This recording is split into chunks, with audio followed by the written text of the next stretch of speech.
Hi guys कैसे हैं आप लोग। देखिए आज हम NCERT exemplar series 11th standard का स्टार्ट करेंगे और मैं बार बार आपको बता चुका हूं। देखिए जो 12th की भी मैंने एनसीईआरटी एग्जाम्पलर सीरीज़ बनाई है और मेरा बनाने का मकसद यही है कि आप नीट का जो national entrance eligibility entrance test है उसके जो कंसेप्चुअल क्वेश्चंस हैं वो ये एग्जाम्पलर के बेसिस पे ही बनते हैं। तो आप एग्जाम्पलर के जितने भी चैप्टर्स हैं 11 12 के सब लगाइए और दूसरों को भी बताइए कि एग्जाम्पलर कंसेप्चुअल है, याद रखिएगा। चलिए क्वेश्चन स्टार्ट करते हैं एग्जाम्पलर के वन बाई वन। तो ये हमारा पहला चैप्टर है द लिविंग वर्ल्ड।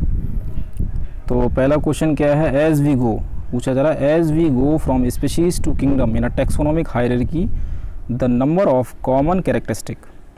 इसमें ये कहा जा रहा है कि अगर हम टेक्सोनोमिक हायरार्की क्या होती है, kingdom, phylum, class, order, family, genus, species, जिसमें कैरेक्टर ऊपर से नीचे जाते हैं तो कैरेक्टर बढ़ते हैं, नीचे से ऊपर जाएंगे तो मोर कॉमन कैरेक्टर घटते हैं। तो अगर हम टेक्सोनोमिक हायरार्की में अगर species as we go from species से किंगडम मतलब हाईएस्ट लेवल पे जाते हैं तो the number of common characteristic क्या होते हैं, विल डिक्रीज़, याद रखिए क्या होंगे, घटेंगे। A is correct. चलिए आगे तरफ बढ़ते हैं। विच ऑफ द फॉलोइंग, पूछा जा रहा है विच of the following suffixes use in the unit of classification in plant indicate the taxonomic category of family. Family को फैमिली के लास्ट में क्या आता है, अगर फैमिली का जो टेक्सोनोमिक कैटेगरी के लास्ट में हम क्या लगाते हैं तो याद रखिएगा एसी लगाते हैं। जैसे पेपलिनिएसी है ना, और फैबेसी है ना, सोलानेसी आलू की फैमिली, ACEAE, सी इज़ करेक्ट। चलिए आगे तरफ बढ़ते हैं। द टर्म सिस्टमेटिक्स, पूछा जा रहा है the term systematics refers to, systematic terms क्या डील करता है, identification and classification of plant animal, नहीं, wrong. Nomenclature and identification of plants animals, बिल्कुल नहीं कि सिर्फ नोमेनक्लेचर और आइडेंटिफिकेशन हो। Diversity of kind of organism and their relationship, तो ये इसके बारे में डील करता है। कितने different systematics deal diversity of kinds of organism and their, उनके बीच में क्या रिलेशनशिप है, सी इज़ करेक्ट, ठीक है सी।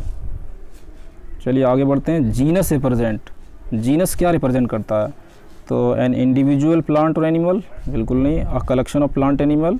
Genus is a group of closely related species of plant and animal, c is correct, ठीक है। मतलब ज़्यादातर प्लांट एनिमल के क्लोजली रिलेटेड इसमें स्पीशीज़ आती हैं, याद रखिएगा। Question number 5, the taxonomic unit phylum in the classification of animal is equivalent to which hierarchical level of classification. Phylum किस लेवल पे पूछ रहे हैं, the taxonomic unit phylum in the classification of animal is equivalent to which hierarchical level of, phylum किस level पे आएगा, class order पे आएगा, क्लास बिल्कुल सही नहीं है, क्लास लेवल पे नहीं आएगा, ऑर्डर लेवल पे भी नहीं है। चलिए आगे तरफ बढ़ते हैं।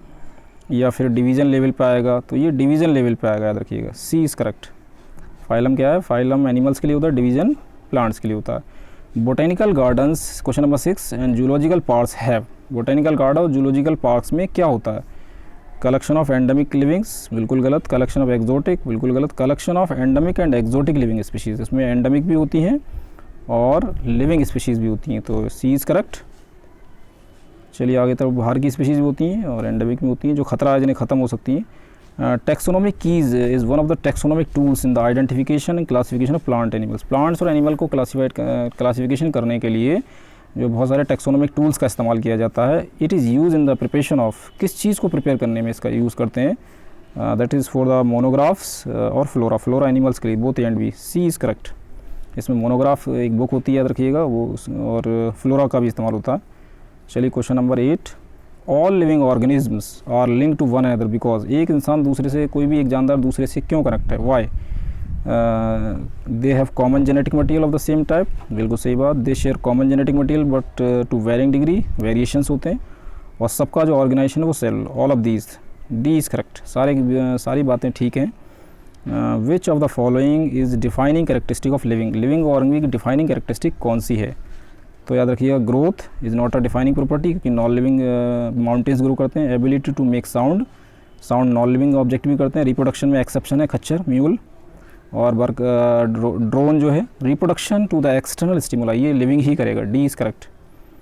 चलिए आगे तरफ बढ़ते हैं।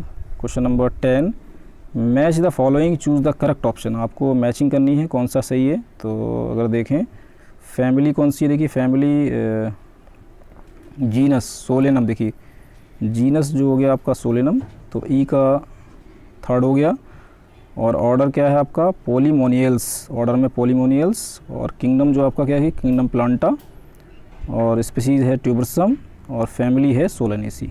तो जिस हिसाब से इसके मैच खा रहे हैं ए का 5th, तो उस हिसाब से क्या होगा देखिए, उस हिसाब से आपका हो जाएगा ए का डी बता रहा था, तो ए ऑप्शन इज़ करेक्ट। तो this is the exemplar series of chapter number 1 और keep watching, sharing and subscribe my channel. और ये एग्जाम्पलर सीरीज़ ज़्यादातर नीट में बहुत फ़ायदा करने वाली है, आपको याद रखिएगा। और तो देखते रहिए, keep watching, sharing and subscribe my channel. अगर कोई भी क्वेरी है तो कमेंट बॉक्स में पूछिए।